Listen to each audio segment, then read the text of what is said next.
Ова е единствената потврдена снимка на гласот на Бел. На плочата од восок и картон од 1885 иноваторот брои и потоа се одјавува.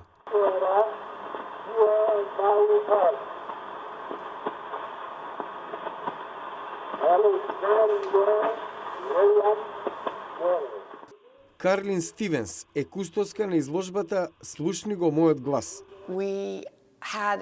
Имаме хартиен транскрипт со содржина на снимката, потпишано од него. Кога го слушнавме неговиот глас, бевме воодушевени.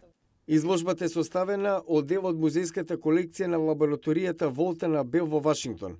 Експерименталните снимки со различни техники и материјали како восочни, стаклени и плочи од лимена фолија, но и придружни документи даваат пресек на едни од најраните направени аудио снимки во светот. Првиот графофон, како што Бел ја нарекувал својата машина Бел, буквално го изменил фонографот на Томас Едисон. Звуците, складирани во музејската тишина повеќе од 1 век, пред 2 години ги откриле двајца физичари, Карл Хейбер и Еро Корнел, од Американската национална лабораторија Лоренс Берли, како и стручњакот за дигитална конзервација од Конгресната библиотека Питер Али.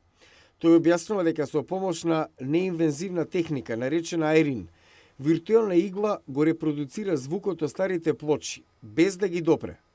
Кустоската Карлин Стивенс вели дека Смитсонијан се надева да дигитализира поголем дел од колекција од 500 стари снимки, а тоа да инспирира следната генерација на пронаоѓачи.